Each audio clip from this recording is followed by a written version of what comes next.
아주 어려운 시절을 25년을 살았습니다.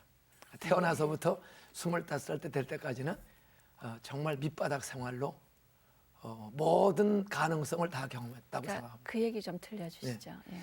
예. 저는 11남매 중에 10번째로 태어났어요. 그래서 1948년 예. 7월 칠성날 10번째로 태어났습니다. 네. 근데 제가 태어난 지 3년 만에 3살 때 어머니 아버지가 제 동생을 낳았어요. 예, 누이 동생을 11번째 낳았는데 어린애가 태어난 지 3개월 만에 어머니가 다리가 아프다고 그래요. 근데 이제 해방된 지 5년. 6.25 전쟁 직전인데 진짜 가난한 시절입니다. 예, 제가 우리 광산 동네입니다. 예. 흑연 광산 마을에서 한 50호 있는 마을에 태어났는데 어머니가 다리가 아파요. 애가 젖도 안 떨어졌는데 그게 뭐 그 당시 약방 병원이 없어요. 예. 40리를 걸어가야 약방 병원이 있습니다. 어머니를 얻고 큰형님이 병원에 갔는데 일주일 입원했다가 돌아오셨는데 오른쪽 허벅지를 절단하고 돌아오셨어요. 일주일 만에요. 네. 그리고 다리 암이에요. 그래서 그걸 톱으로 자르고 그 당시에 예. 돌아오신 거예요. 그러니까 뭐 아프니까 이제 젖도 잘 안 나잖아요. 걔는 석 달밖에 안 됐는데 그 젖도 안 떨어진 애가 엄마가 젖이 안 오니까 날마다 울고 엄마는 더 아픈데다 짜증나고 그렇게 하다가 결국은 어머니가 만 6개월, 아기 난 지 6개월 만에 세상을 떠났어요. 제 동생은 젖도 안 떨어졌는데 엄마 돌아가시고 장례식을 치르고 왔더니 애가 젖꼭지 물려주는 엄마도 없으니까 하루 종일 울다가 애가 절도를 했어요. 그랬더니 한 할머니가 애도 하나도 아니고 11인데 애미 없는 이 애를 어떻게 길러? 이 애는 애 없는 집 주자. 그냥 혼자 중얼거리고 애를 안고 나갔어요. 그 동생이 집 나간 지 59년입니다. 못 찾으셨어요. 전혀 살았는지 죽었는지를 저희는 모릅니다. 어디로 갔는지를 모르나요? 어디로 갔는지도 모르고. 그 할머니도 이제 돌아가시고 아유. 전혀 모르고 그리고 이제 6.25가 딱 터졌어요. 6.25가. 전쟁 갔다 왔더니 아버지는 부인 없고 애 잃어버리고 제법 경제적으로는 괜찮았어요. 시골에서 땅도 많고. 근데 아버지 그때부터 부인 없고 애 없고 하니까 술을 뜨기 시작하고 마작에 손을 대시더니 완전히 빠져버리신 거예요. 한 가정에 어머니 부인이 없어지니까 그 남편이 그대로 무너져요. 그래서 술 중독, 완전히 노름에 빠지셨어요. 그리고 집을 돌보질 않으니까 가세가 기울어서 그 동네에서는 상당히 부자였는데 한 5년 만에 있는 재산 다 나가고 집만 남고 빚더미에 딱 올라선 거예요. 그러니까 아버지가 집에 안 들어오세요. 네. 뭐 창피하고 돈도 없고 집에 안 들어오는 사이에 애들끼리 사는 거죠. 10명이 살다가 큰딸은 전쟁 끄트머리에 나이가 꽉 차서 시집을 갔어요.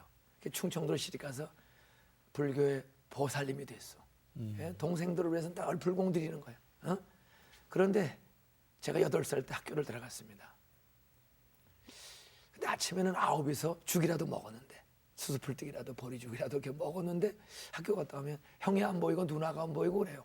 형 왜 누나가 안 보여? 몰라 그런 거 묻지 마. 누나 왜 형이 집에 안 들어와? 묻지 마. 자꾸만 9이 살았는데 하나 둘 안 보여요. 1학년 끄트머리에 9 식구가 셋으로 줄었어요. 이유를 알려주는 사람이 아무도 6명이 없어요. 어디 갔어요? 그러니까 어디 가냔 말이에요. 물어보면 야단만 치고 묻지 마. 그런 건 너 몰라도 돼. 어느 날 동네 아줌마를 붙잡고 물어봤더니 이 아줌마가 말할까 말까 하다가 알려주는 거야. 너희 형 누나들 다 죽었어. 그래서 결국은 영양실조에 장질부사가 돌았어요. 예전에 먹을 게 없으니까 영양이 모자란 데다가 장질부사 돌아서 6명이 한 해에 죽은 거예요. 어휴 세상에. 무덤도 없어. 애들이 죽으니까. 그러다 하루는 아버지가 한 6개월 만에 들어오신 거예요. 보니까 애가 6이 죽은 거예요. 그러니까 아버지가 뭐 제정신이 아니죠. 세상에. 그래서 중학교 2학년 다니는 큰아들, 예. 그 큰아들을 불러놓고 네가 장가 가서 좀 집안 동생들을 길러라. 중학교 2학년 아들을 중퇴시켜서 장가를 보냈어. 15살짜리를. 그때요? 그리고 아버지는 또 나갔어. 그러다가 한 3개월 지났어요. 그 결혼한 형이 우리 동생들을 불러놓고 인종아 철중아 내가 너희들하고 살아보려고 암만 애를 써도 15살짜리가 그러면, 뭘 예. 내가 너희들하고 살아보려고 암만 했어도 여기서는 돈을 벌 수가 없다. 예. 15살 누가 써지? 예. 광산에도 안 써지. 그러니 내가 서울 가서 돈 벌어 가지고 올 테니까 둘째 형 철중아 네가 인중이 좀 길러라. 그래 초등학교 다니던 형을 중퇴시켜서 날 뺏기고 형 나가버렸어. 네. 우리 같이 한 석 달 살다 보니까 둘째 형이 없어졌어요. 또 왜? 뭐 살아봐 아무 희망이 없으니까 공부하다 중단하고 자기가 돈 벌러 도망가. 혼자 남았어. 막 울면서 아줌마 나는 어떻게 살아야 돼요? 아줌마 나는 어떻게 살아야 돼요? 근데 어떤 아줌마가 얘야 울지 말아라. 너희 아버님이 소사읍이라는데 살고 있다는 소문이 있다. 거길 가봐라. 그래서 광산 고향을 떠나서 그 소사읍을 찾아가서 하루 종일 지냈더니 노름방에 앉아있는 아버지를 만났어. 예, 어떻게 왔냐? 형들이 다 나갔어요. 그래. 그 맥이 쫙 빠진 꾀돼지한 그 담배 냄새 쩔은 그 쾌치한 아버지가 맥없이 가자고 그러더라. 갔더니 남의 집 문간방, 단칸방을 세를 얻어 사는데 들어가려고 하니까 모르는 여자 신발이 있어요. 그래서 쭈뼛쭈뼛 했더니 들어가. 새엄마야. 그게 혼자 사는 아버지가 노름방 다니다가 6.25 전쟁 동안에 가족을 다 잃어버린 불쌍한 아줌마 한 사람하고 동거 생활을 하는 거예요. 그분을 엄마라고 부르면서 단칸방에 셋이 사는데 연탄 한 장 살 돈이 없어요. 직업이 없으니까. 그 당시 일거리도 없고 아버지는 그냥 노름방 여름에만 복숭아 깡에 나가서 복숭아 씌워주는 일을 하는데 그 한 석 달 이러고는 노는 게 그러니까 뭐 수입이라는 게 전혀 없어요. 그럼 뭘 먹고 살아요? 그러니까 지금 말로 영세민이에요. 그래서 옆에 집에 천주교 신자 하나가 있었어.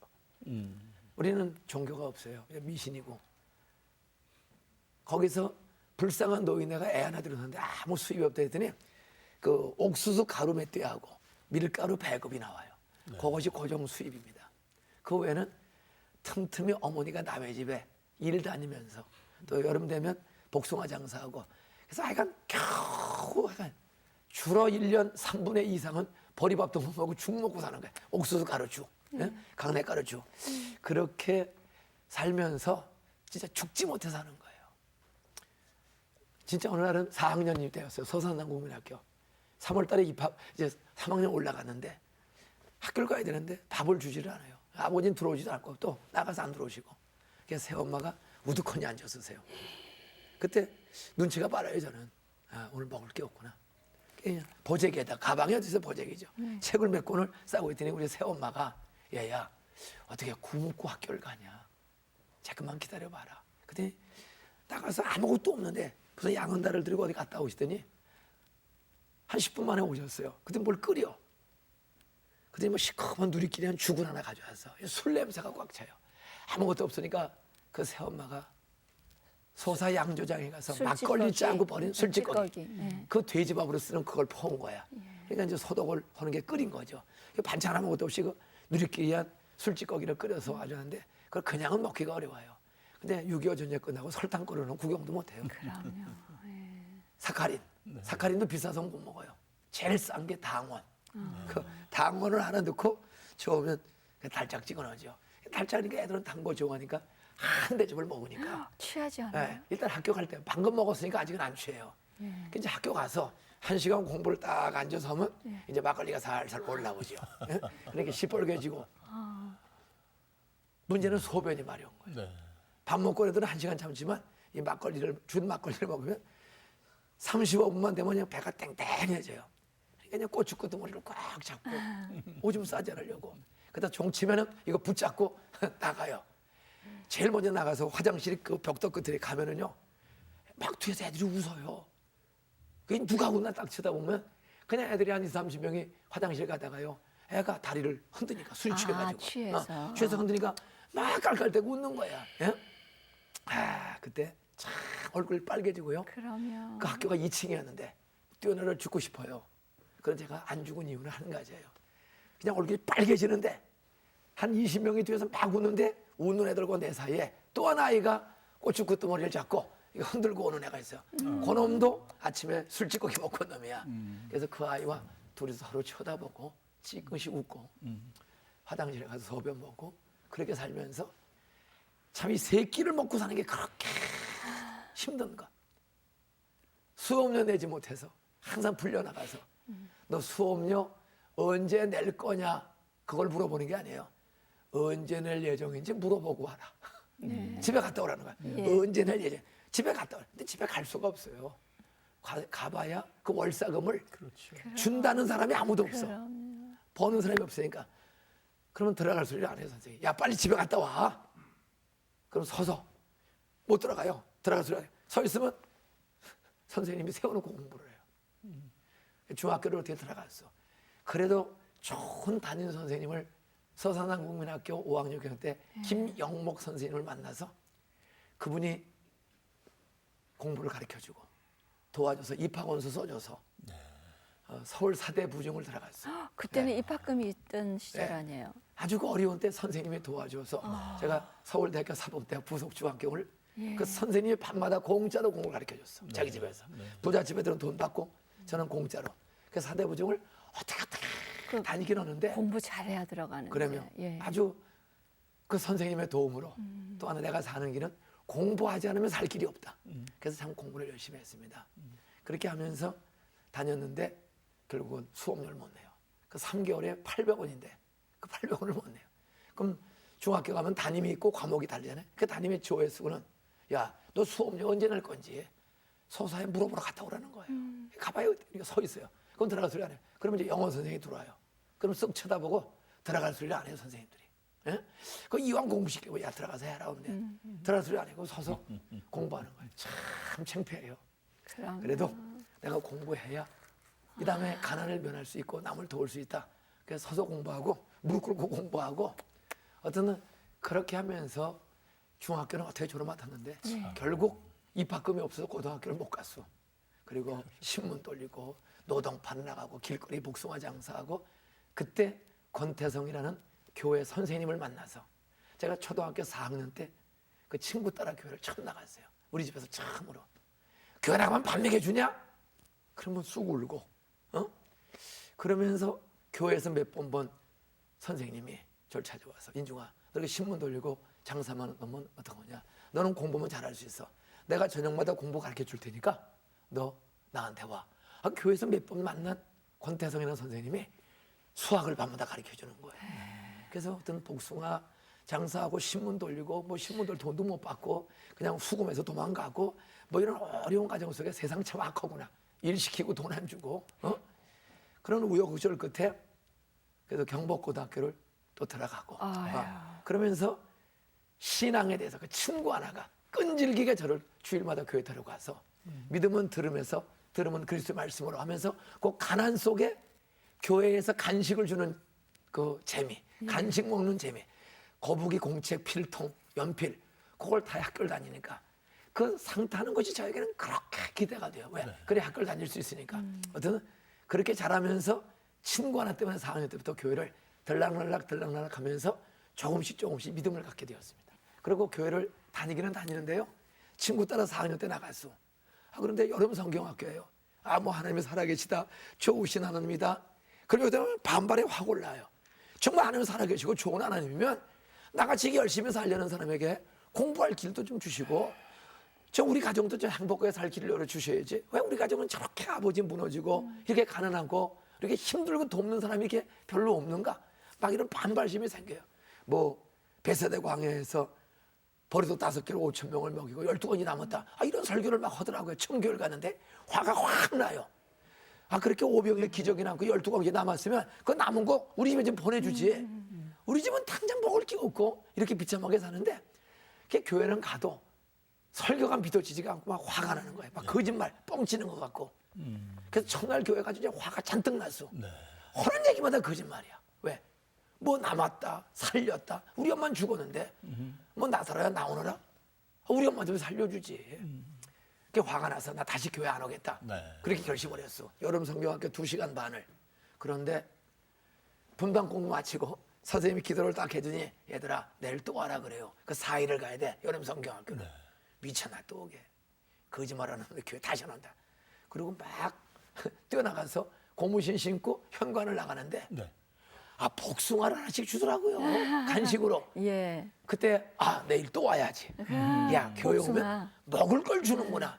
워낙 배고파야 되니까. 그래서 그 복숭아 얻어먹는 재미에 교회를 가기 시작한 거예요. 제가 15살 때부터 돈을 벌기 시작해서 혼자서 벌면서 오히려 가정을 제가 도왔습니다. 예. 고학이라는 게 참 쉽지 않은데요. 어떤 일들을 하셨어요? 15살 때 중학교 졸업하고 고등학교를 못 가니까 네. 돈이 없으니까 내가 벌어서 가야 돼. 아무도 입학금을 구해주는 사람이 예, 없어요. 예. 그래서 신문을 돌리기 시작했습니다. 한국일보를 석 달 배달을 새벽 4시에 일어나서 돈 600원 벌기 위해서 4시 반부터 신문을 130부를 돌리는 일을 석 달 돌리고 월급을 하나도 못 탔어요. 왜? 왜요? 신문 본 아줌마들이 신문값을 안 줘. 그래서 수금 성적 나쁘다고 월급을 못 탔어. 그래서 화가 나가지고 하루는 수금해가지고 제가 석 달치 월급을 내가 다 버리고 도망가 버렸어. 그 다음에는 저 계양산, 부평, 인천 계양산에 가서 땅 파는 노동을 어른들과 함께 3,000원씩 준다 그래가지고 곡괭이로 땅 파고 흙 갖다 버리는 허리가 끊어지는 고생을 해봤어. 저 인생 62년 살았는데요. 진짜 세상에 힘든 일은 그 당시는 뭐 곡괭이로 땅 파서 삽을 흙 퍼서 구름을 갖다 버리니 이러는데 허리가 끊어지는 잠을 못 자요. 아파서. 그런 노동도 한 일주일 하니까요. 예. 아픈 아픈 게 풀어지고 할만하더라고요. 그래서 노동하면서 30살 된 어른들과 15살 때부터 노동을 석 달에서 9,000원 벌어보고 그 일 끝난 뒤에는 소사 기차역 앞에서 복숭아 포도 배장사를 석 달 동안을 15살 노점상을 하면서 돈 버는 건 재밌어요. 제일 어려운 게 사춘기 때는 내 동창들 기차 타고 서울 갔다 공부하고 돌아올 때 그 내 가게 앞에 지나가면서 날 쳐다보면 쥐구멍에도 들어가고 싶어요. 그러나 도망가면 돈 못 벌고 돈 못 벌면 공부할 돈이 없고 그럼 학교 못 간다. 그게 뻘개지지만 딱 보고도 못 본 척하고 복숭아 털 털어서 담아주고 하나님 정말 계세요. 계시면 나 계신 증거 좀 확실히 보여주세요. 그리고 굉장하면 좋으시나는데 정말 좋으신 아니면 나 내년에 좋은 고등학교, 나 좋은 대학생 가게 해주시면 나 진짜 하나님이 계신지로 믿을게요. 그렇게 서원 기도를 했어. 그리고 하나님이 시키는 일은 뭐든지 할게요. 나 고등학교, 대학을 정말 서울대학교 가게 해주시면 내가 하나님이 보내는 믿고 내가 하나님 시키는 일은 뭐든지 할게요. 그게 목사가 되는 씨가 될 줄은 몰랐어. 그랬더니 예. 진짜 그런 고생 중에 경북고등학교, 서울대학교 붙여주셨고 고1 때부터는 중3을 가리켜서 학원에 강사했습니다. 저 16살 때부터 그 권태성 선생님이 저를 경북 붙여주셨거든요. 교회에서 공부시켜가지고. 근데 그분이 동국대학교를 졸업 맞고 교회 선생님인데 전쟁 고아야. 조선일보 총무하면서 고학한 분입니다. 이분이 동국대학교 수학과를 졸업하고 그 소사의 최초의 EMS 학원이라는 영수학원을 만들었어요. 중3 25명을 한 반을 만들어가지고 본인이 수학 가르치고 절 찾아왔어요. 고1인데 인종아 내가 원장 겸 수학을 가르칠 테니까 네가 영어를 가르쳐라. 아니 선생님 제가 고1인데 어떻게 중3을 25을 가르칩니까? 예. 그때 그 선생님의 놀라운 믿음.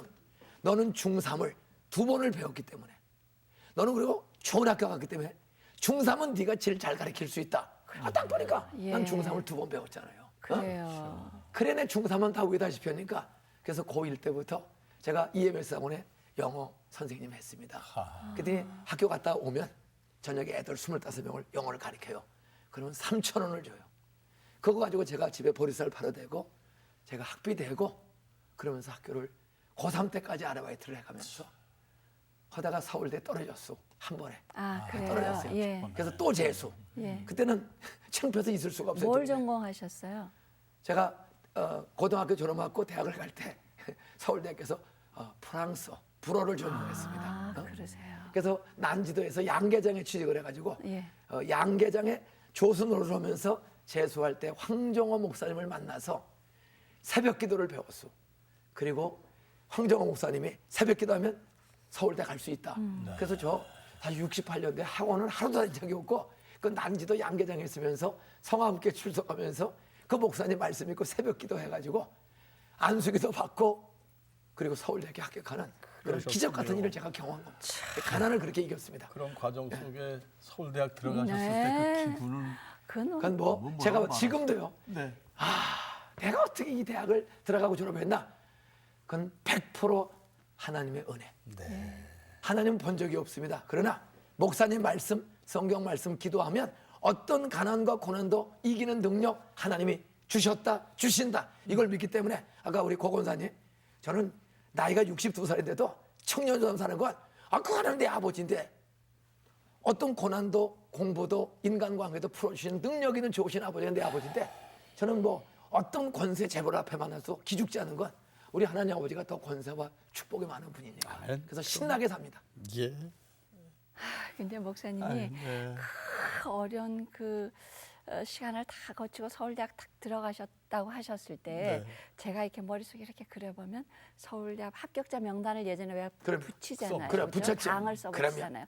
그 방 앞에 목사님이 탁 서 계시고 술찌꺼기 먹고 막 그러면. 그 비틀거리는 소년 한 사람하고 이렇게 딱 무슨 영상 눈물이 예, 그 영상 합격자분을 벌는 눈물이 그냥 쏟아졌습니다. 그러셨겠죠. 그 자리에 서서 하나님, 네.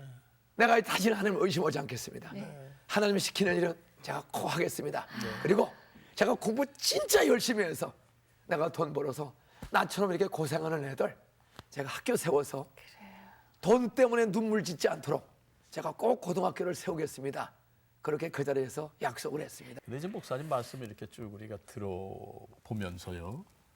참 세상 일에도 열심히셨고 예. 교회 일에도 열심히셨어요. 어찌됐든. 매사에 열심히 그러나 해요. 이제 이 흐름 속에 뭔가 우리가 이제 그런 목회 사역을 하시기 위해서는 이제 한쪽으로 접어 드셔야 됐었을 거 아닙니까? 그 계기라든지 제가 목회자가 되게 된 중요한 동기는 네. 1974년도에 여의도 광장에서 예. CCC 전 세계 CCC가 한 자리에 모여서 아하. 엑스플로 74 네. 전도 폭발, 있었죠. 예, 예. 복음 폭발, 예. 성령 폭발 하면서 세계 전도 대회가 엑스플로 74인 것이 여의도 광장에서 열렸습니다. 예, 예. 그때 4박 5일 합숙 훈련 받는 인원만 30만 명. 전국에서 전도 훈련을 받기 위해서 사형리 전도 훈련을 받기 위해서 예, 예. 보따리 싸가지고 온 사람이 30만 명. 밤 집회 일반 연합 전도 집회로 100만 명 이상의 모이는 그러니까 대형 집회 첫 시초였죠. 첫 시초죠. 그것이 예, 예. 그것이 여의도 광장에서 있었습니다. 그때 저는 전국 CCC 학생 총순자, 저희 학생 총회장을 했습니다. 그 대회를 부름받고 섬기고 예. 정말 하나님의 큰 은혜로 성공리에 잘 마쳤죠. 그때 그러면 이미 CCC 활동을 하고 계셨으니까 그러면 총회장이 제가 되셨죠. 대학 1학년 때 예. 아까 군대에서 제대하고 네. 참 교회를 나가는 것이 다시 한번 좀 시험 들렸어요. 군대에 있으면서 그 술, 담배, 화투를 끊지를 못했어요. 그러니까 내가 대학 들어가면서 은혜를 경험했거든. 네. 하나님의 은혜를 경험했는데 월남 전쟁에 가는 군인들이 김일병 나 가면 마지막인지 모르는데 예. 한 잔 받아 따로 이러다가 술을 또 먹었어요. 군대에서 또 담배도 좀 피고. 예. 워낙 어려서부터 하셔가지고. 그렇죠. 이게 또 습관이 또 나온 거야. 예. 그러니까 하나님에 대한 확신이 한쪽에 있으면서도 세상 유혹과 그 군대 사회의 문화를 이길 수가 없는 거예요. 그래서 뭐 그냥 술 놓고 기도합니다. 저 월남 전쟁에 파병식을 매달 해요. 그럼 몇십 명씩 떠나면 예. 가기 전날 죽으러 가는 거니까 그 뭐 막걸리 파티를 하죠. 네. 그러면 장교들이 한 잔 이걸 서로 거절할 수가 없어요. 근데 양심의 가책대 성경에는 또 범사에 감사라니까 성경을 많이 하니까 하나님 막걸리 줘서 감사합니다. 그러면서 놀려. 야 이 새끼야. 예. 너는 어떻게 술 처음 먹으면서 기도를 하냐. 예. 나도 잘 모르겠어요. 예. 그렇게 이제 방황을 하면서 군대를 제대해서 야 이렇게 지지역에 믿을 바에는 교회 그만둘까? 사람이 화장실 들어갈 때고 나올 때 다르다고. 이제 대학 들어가고 살만하니까 또 하나님의 은혜에 대해서 가볍게 알고 세상 유혹에 기웃거리는 거예요. 그때 72년 4월 13일에 제대했는데 복학을 했어요. 네. 뭐 돈 벌어야죠. 학교 다니기 참 바쁜 거예요. 근데 4학년 선배가 찾아왔어요. 김인juk 씨는 왜 교회 다니면서 술 먹고 담배 피고 왜 그렇게 삽니까? 시간을 내서 나하고 한번 같이 갑시다. 그래서 끌려간 데가 CCC라는 학생 단체였어요. 예. 그 학생이 CCC의 아주 핵심 멤버가 된 거야. 예? 아주 예수를 잘 믿어요. 같은 곳에서 김중권 목사님을 만났습니다. 네. 예. 제 인생의 두 번째 목사님, 가장 영향을 미친 김중권 목사님인데 그 어른께서 6월 3일부터 6일까지 72년 4일 동안 밤마다 예수의 유일성이라는 주제로 대학생들을 전도 훈련을 시키는 거예요. 불신자에게는 전도하고 잘 믿는 사람은 전도할 수 있는 훈련을 시키는 전도 집회와 훈련 집회였어요. 거기서 그 예수의 유일성 10스텝 입문편을 쫙 4일간 배우는데 마지막 날 밤에 정말 예수님은 나를 위해 죽으시고 보내는 구세주다. 하나님은 창조주다. 성령은 지금도 살아있는 하나님의 영이다. 이게 그냥 믿어지고 내가 죄인이구나. 내 주관과 고집으로 인생을 판단하고 살아왔구나. 성경을 내 생각으로 판단하고 살아왔구나. 그러니까 인생이 이렇게 어렵고 힘들구나. 그 죄가 깨달아지면서 십자가 들고 보낸 예수님이 72년 6월 6일 밤 10시경에 사형리를 듣다가 믿어졌습니다. 이렇게 손 번쩍 들고 예수 영접하는 기도를 사형리 전도책대로 하고 그때부터 또 새벽기도를 다시 나갔어. 하나님 나의 술, 담배, 화투 좀 끊게 해주세요. 매일 학교 다니면서 새벽기도를 했더니 한 45일 정도 지났더니요.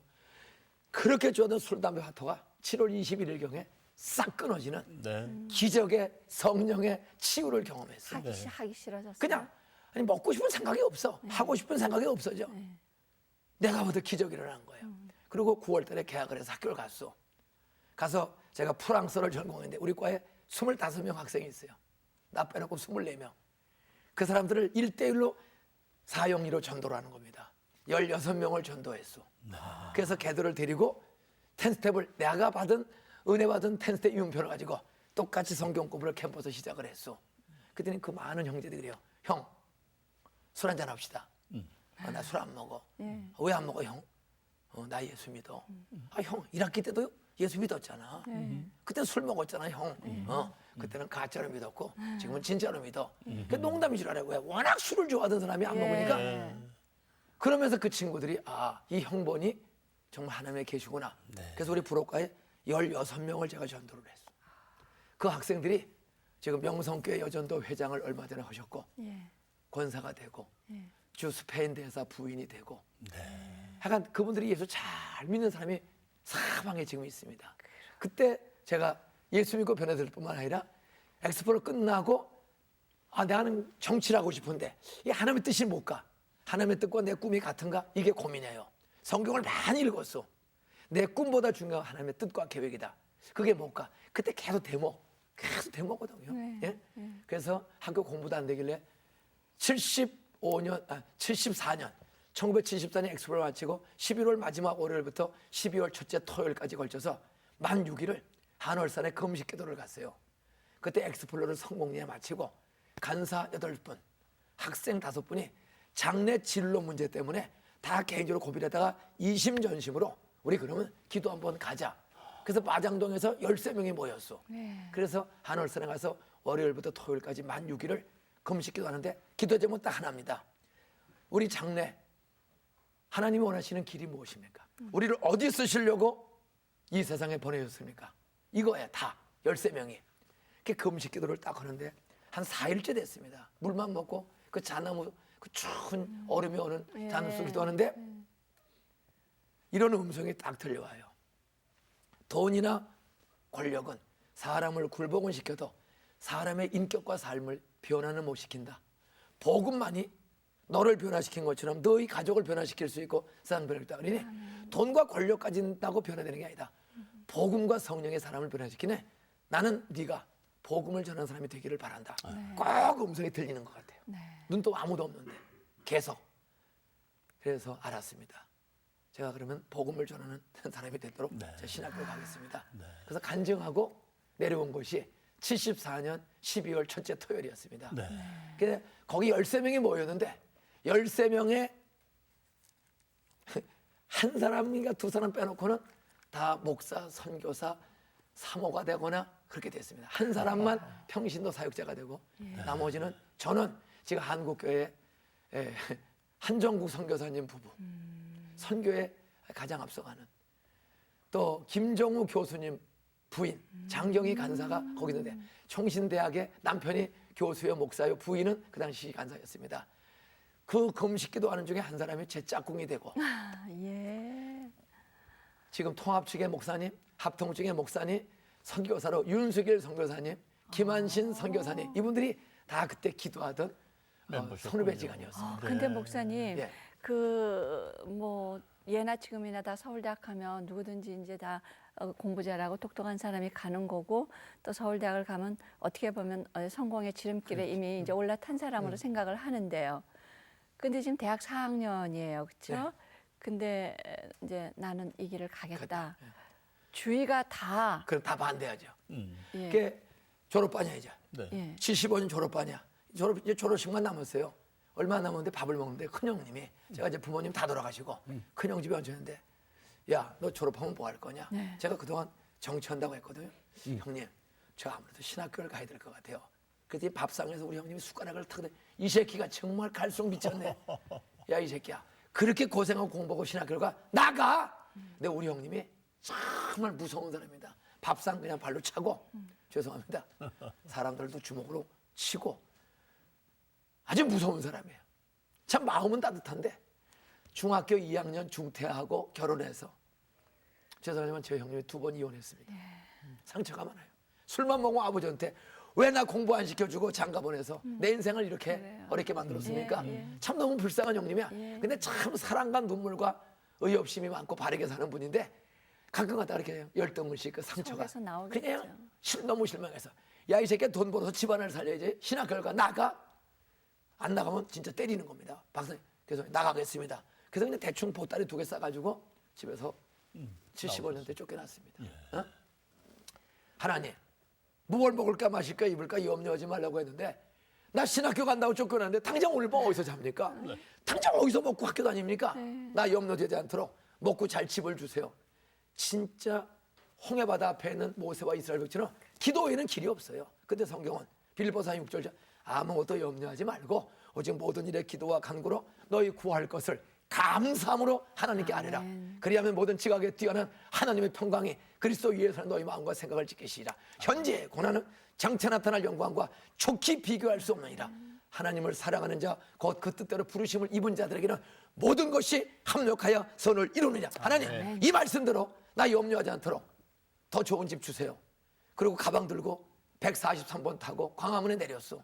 내가 갈 곳은 한 군데밖에 없어요. 제가 CC 회장을 했으니까 그 문화방송 뒤에 CC 빌딩이 있거든요. 네. 그때 거기 사랑방이 많아요. 훈련용 방에. 네. 그 빈 방에 가서 며칠 있으면서 아르바이트 자리 구해야지. 그리고 저녁 8시 한 40분경이에요. 집에서 쫓겨나 1시간 40분 만에 회관을 딱 들어갔는데 불은 켜졌는데 사람이 없어요. 그러니까 순찰 나간 것 같아. 다 퇴근하고. 그 당직자가 순찰. 그 들어갔더니 전화 한 통화가 드르릉 울려요. 그 들어가자마자 여보세요? 그랬더니 저는요 천안 CCC 담당자인 조건한 간사입니다. 아유 간사님 저 인중이에요. 네. 아이고 거기 어떻게 왔어? 예, 여기 잠깐 들렸습니다. 김인종 씨 졸업반인데 졸업하면 뭐 할 거예요? 저 아무래도 신학교 가야 될 거예요. 그랬더니 시외 전화인데 그 조간사님이 금융은 잘 됐네. 뭐가 잘 됐어요? 천안 태극당 제과점으로 오시는 전정복 사장님이 아이 둘을 서울서 공부시키는데 입주 가정교사를 구하는데 아들 기성이라는 아들이 있는데 좀 공부가 조금 보완을 해야 될 것 같아서 예수 잘 믿는 학생, 실력 좋은 학생을 하나 입주 가정교사를 구하고 있는데 할렐루야. 그 집에 들어가면 어떻겠어? 간사님 나 신학교 간다고 나 좀 쫓겨나가지고 나 먹을 거 입을 거 잘 것 좀 주세요 하고 왔습니다. 집에서 쫓겨난 지 1시간 40분 만에 서울 비원 앞에 천안 태극당 전종복 권사님이 사실은 남편이 죽었어. 네. 과부가 기성이, 명희, 명숙의 명훈이 사남매를 국화빵, 호두과자 장사해가면서 태극당 제과점을 이루신 분이에요. 그분이 애들 둘을 비원 앞에서 공부를 시키고 있어요. 그래서 광화문에서 비원까지는 10분도 안 걸려. 네. 쫓겨난 지 1시간 40분 만에 우리 형네 집보다 10배 더 좋은 비원 앞에 천안 태극당 사장님 집에 입주 가정교사에서 먹여주고 입혀주고 재워주고 장가갈 때까지 다 돌봐주는 집으로 이사가서 제가 서울대 졸업 맞고 총신대학원 다니다가 장가갈 때까지 그 집에서 도와주셨습니다. 그 전정목 권사님 천안중앙장로교회 권사님인데 참 어머니가 저를 지금도 기도해 주십니다. 이런 기적 같은 은혜. 여러분 뭐 IMF다 제재 금융 쓰나미다.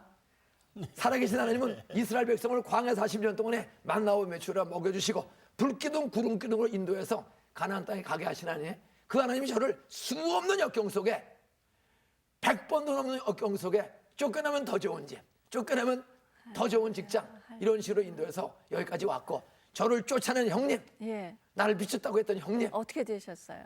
지금 78세인데 네. 집사 되고 오. 부인은 권사 되고 예. 지금은 인중아, 정말 너 때문에 우리 가정이 다 살게 되었다. 예. 고맙다. 1년에 성경을 14번씩 읽는, 할렐루야. 작년에도 수원 북북교회에서 성경 14번 읽어서 상탄 제 형님이 되었고, 이야. 보살 누나, 미쳤다고 신학교 갈 때 이 미치듯 하던 보살 누나, 예수 믿고 권사님 오다가 3년 전에 천당 가시고, 네. 또 나 버리고 도망갔던 4학년 중퇴했던 둘째 형님은 네. 우리 합동주 교회에 10,000명 출석하는 교회 장로님 되고 형수 권사 되고, 막둥이 안을 통해서 가난과 역경에 살던 가문이 다 예수 믿고 충성 봉사하는, 감사하는 믿음의 명문 가문으로 다 변화됐습니다. 이야, 참 정말 하나님의 솜씨는 놀랍습니다. 예, 그 정말. 하나님의 축복 법칙이에요, 그렇죠? 예, 그렇죠. 예. 예, 성경의 약속대로 하나님 한 번도 실망시킨 적 없고, 저도 막 원망이 나올 때는 있어요. 나는 원망할 때가 있어요. 근데 지나고 보면 하나님은 한 번도 실망되지 않도록 감당 못할 시험이 안 되게 해주시고, 시험 당할지면 피할 게 너희로 능히 이기게 하시느니라. 고린도전서 10장 10절 나오는 대로 진짜 100번 넘는 어려움 속에 다 피할 길을 주신 하나님. 그래서 우리 교인들과 안산의 수많은 제 집회에 참석하는 사람들은 용기를 얻고 다시 일어섭니다. 그 큰형님이 예전에 신학교 간다 그랬을 때 쫓아냈을 쫓아냈죠. 때 이제 목사님 되시고 본인이 예수 그리스도 영접 타시고 난 다음에 그때 그 얘기 안 하세요?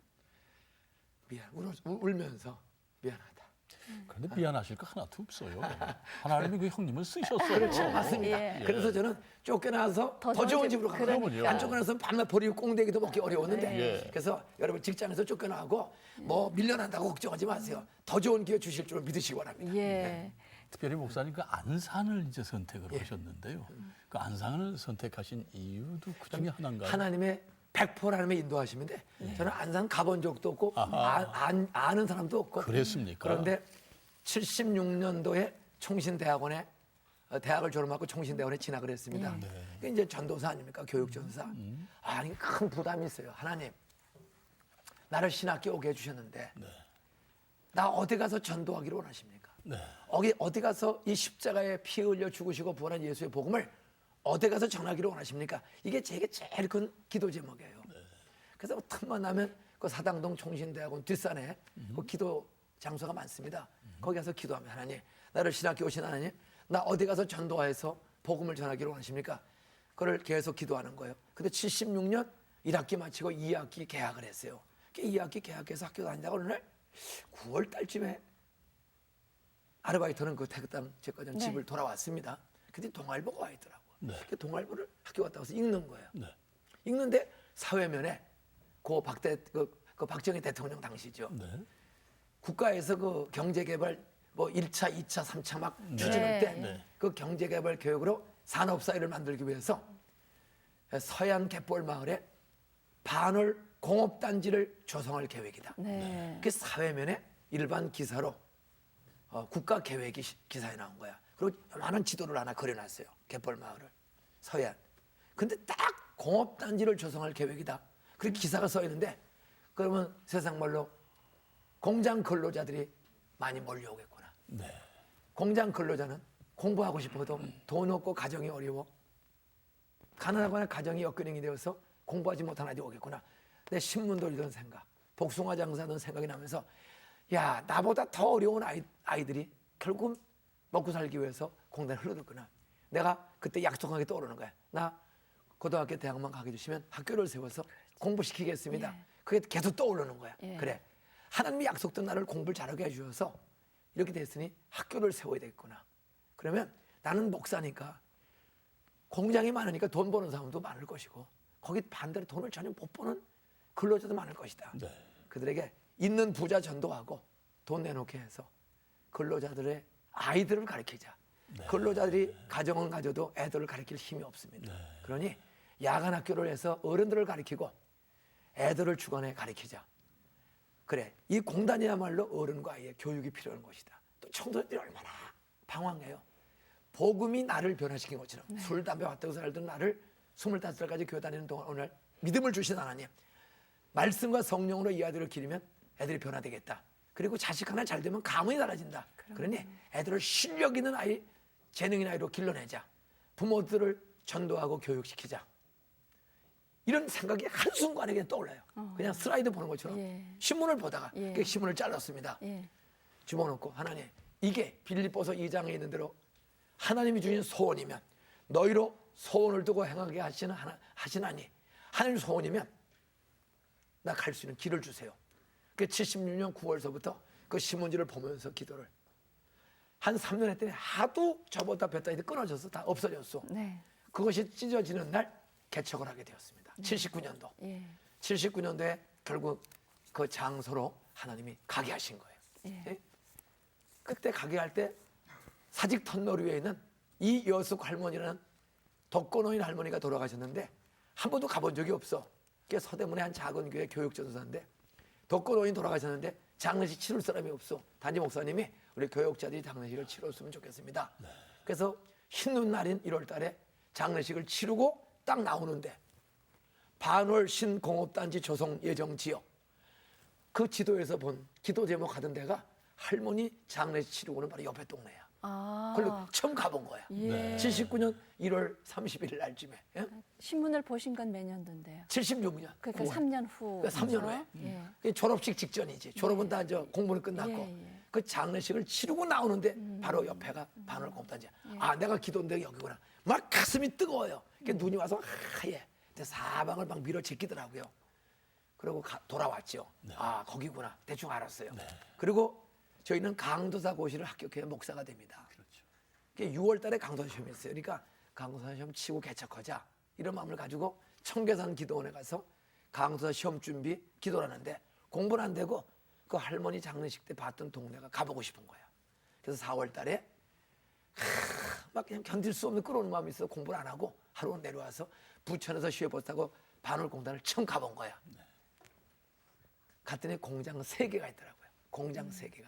한 100명 오는 중소 공장, 스타킹 공장 하나 하고 철강 공장하고. 그래서 또 보니까 앞으로 한 25만 명의 도시가 들어올 예정이다.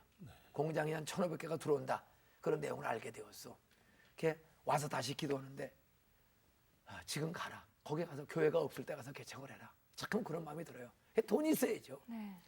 그래서 하루는 내 처한테 밥 먹으면서 여보, 난 아무래도 반월공단에 가서 개척해야 될 것 같으니까 같이 갑시다. 네. 그때 이제 제가 대학에서 강의를 하고 있었어. 아, 예. 마음이 크게 상처를 받고 아니 결혼할 때 나보다 학교 가서 강의하라고 해놓고는 예. 거기를 어떻게 하느냐 화를 내더라. 아 그럼 아니면 그만두라고. 그래서 기도해보라고. 그리고 하나님 우리 아내의 마음을 바꿔주세요. 갈 수 있도록 계속 기도했더니 한 달 만에 제 아내가 당신이 하나님의 뜻에 확신이 있으면 제가 가겠습니다. 그러더라. 그러면 여보 돈 좀 꼬아. 그랬더니 학교 가서 친구들한테 조교들한테 30만 원을 꼬았어요. 예. 그거 가지고 5월 달에 가서 지하실 28평을 계약을 했어. 그럼 사모님은 그 학교 나가시는 아니 그만두시고요? 그냥 우선 아직 안 내려갔으니까 예. 이화여대학에서 강의를 했어. 예. 그래서 조교하면서 강사를 했어요. 그래서 돈 빌려오려 강의하고 그때부터 그 지하실 260만 원 돈이 있어야지. 하나님 이 지하실 전세 얻을 260만 원을 주세요. 저는 110만 원밖에 없어요. 내가 살고 있는 결혼해서 살고 있는 전세방이 110만 원이야. 그 210만 원 돈을 채워주세요.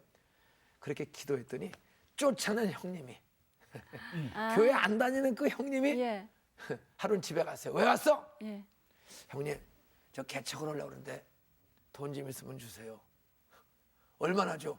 많을수록 좋고요. 우선 급한 대로 100만 원을 주셔야 되겠어. 79년도에 100만 원이면 전세방 2개 값이야 시골에. 근데 쫓아낸 형님이 돈 100만 원을 주더라고. 예. 그것이 개척교회 시드머니가 되고 그때는 형님이 교회를 나가 전혀 안 그때도 나가- 안 나가실 나가셨는데. 텐데. 네, 부인 둘이고. 예. 그런데 그런 놀라운 길을 열어주시더라고요. 네? 그래서 개척해서 지하실에서 9평 스티로폴 깔고 전기장법 깔고 거기서 살림해. 방도 없어요. 그냥 지하실 창고 하나 얻어서 농가주택 창고 하나 얻어서 9평 살림집 19평 예배당 거기서 세 식구가 내려간 거야. 5월 31일 날. 그리고 뭐 예배 드릴 사람이 없어. 그러니까 내 마음속에는 누구를 전도할 것이냐. 그래서 스티로폴 사러 갔다가 전기장판 나왔다가 주인 송 사장 전도에서 약속받고, 동산교회 간판 쓴 박 사장님 전도에서 약속받고, 두 분을 6월 10일 날 두 분과 우리 안 해놓고 개척한 것이 동산교회 첫 예배. 그러면 그분들은 예수를 안 믿던 전혀. 분이었어요? 한 사람은 불교 동국대학교 나온 사람이고, 네. 한 사람은 죄송하지만 부인 도망간 사람이고, 알코올 중독자고, 그렇게 두 사람을 모셔다 놓고 아내와 함께 첫 예배를 드린 거예요. 그때는 놀라운 재미있는 거, 예배 끝 시간에 설교 끝나는 시간에 그 간판직이 박 사장님이, 뭐 사장이라고 불러요. 간판은 그랬는데 아무것도 없는 사람이에요. 술, 알코올 좋아하고 부인 도망간 사람. 뒤를 쳐다보더라고. 이렇게 예배 드리다가 이 설교 끄트머리 트자니까 화가 확 나요. 왜 쳐다봐요? 그러다가 참는 자가 복이 있다 해서 참고 기분이 나빴어요. 전도사니까 주기도문으로 예배 마치고 이제 처음 왔으니까 오늘 새로 오신 분 다과 준비했으니 들고 가십시오. 그때는 두 분이 다 남았어. 그래서 이제 기도해주고 커피를 들면서 인사시키죠. 이분은 송 사장입니다. 이분은 박 사장입니다. 이제 이야기를 하다가 아까 뒤를 쳐다봤길래 박 사장님, 아까 왜 뒤 쳐다보셨어? 아, 전도사님이 뭐 동산교회는 잠건 동산 덮은 우물 흐르는 시내로구나 소리치길래 자기는 뒤에 사람이 꽉 찬 줄 알고 쳐다봤다는 거야. 그때 두 사람밖에 없는 거야. 네? 그래서 그랬어요. 오늘은 둘밖에 안 왔지만 당신들은 우리 교회 첫 열매입니다. 첫 열매를 추수했다는 말은 본격적인 추수 때가 왔다는 사인이니, 나는 두 분을 보내주신 하나님, 앞으로 그냥 이 예배당 꽉 찰 줄로 믿고 설교했어요. 그랬더니 히히 웃으면서 뻥치지 마세요. 동네도 쬐끔한 데요. 그 250호 마을에 70년 된 감리교회가 한 80명 출석해요. 그런데 6개월 뒤에 97명이 출석했어요. 그 동네에서. 그러니까 개척하는 날 그 두 분이 뒤를 돌아볼 만큼 됐다는 거는 얼마나 목사님께서 큰 마음을 네. 가지시고 앞을 내다보시며 열정적으로 말씀을 전하셨다는 건데요. 이제 6개월 후에 90몇 명이 된 거는 그만큼 기도하셨기 때문인데, 기도하고 그 동네 관공서 뭐 아파트 이름을 다 몽땅 다 외우고 외우셨다면서요. 전도 다니는 그러셨다. 거예요. 예. 예. 오늘 아침에도 기도하고 왔습니다. 아니 지금도 외우세요? 그럼 지금도 안산시청, 경찰서, 소방서, 등기소, 세무서, 교육청, 한전전, 신전하고 우체국, 해양연구, 한양대구, 서울, 가스공사, 고대본, 산재부, 발수부터 고잔동, 중화마트, 주공 1단지, 2, 3, 4, 6, 7, 8, 12단지, 예수령부터 현대 일체차, 월표동, 한양부터 부원비료, 장상도, 화정도, 월표동, 성경부터 신화부터 동산빌라, 고속보선, 농산물센터, 일동이도, 살동, 보낼도, 팔도, 말로, 대부터, 월드아파트, 우상부터, 대학부터, 한양, 신화, 일단, 지역부터, 현재 성경, 월도, 요진, 우길, 대우, 1차, 2차, 3, 4, 6, 7, 8, 9, 주공 1렘떨 벌리고 19단지, 군자도 온고조 조지전부 성부 광도 하랑 군자 중공 1렘떨 19시단지, 수양의 군자 산호한양, 안산 시청 경도 서모서 등 세무서 교육청, 아침마다 아니. 모든 관공서 얼마나. 아파트를 다 목사님 외웁니다. 그게 다 이렇게 이름이 몇 개입니까? 아파트 단지만 제가 외우는 게 약 140개 단지를 외웁니다. 그다음에 관공서. 관공서 중에 한 20개, 학교 70개, 그러니까 하루 아침에 이 외워야 되는 게 한 300개 지금 얼핏 300개가 아니라요. 네. 이거 천천히 읽으면 40분 동안 걸립니다. 보통 시간을. 읽으면. 네. 네. 제가 전도 대상자 3,500명의 이름을 외워서 기도했습니다. 7년 동안에 3,500명을 외웠어요. 그래서 매일 아침에 3,500명 이름을 맨 처음에 보고 외우는 거야. 보고 100번, 200번, 300번, 500번. 그다음 안 보고 연습하다가 틀리면 눈 뜨고 외우고. 전도 대상자를. 전도 대상자들. 이렇게 동네 불신자들 이름을 문패 보고. 동네 문패를, 시골이니까 문패가 있잖아요. 문패를 보고 무조건 이름을 적어. 예? 그리고 동사무소에 가서 전입자 명단을 다 적어와요.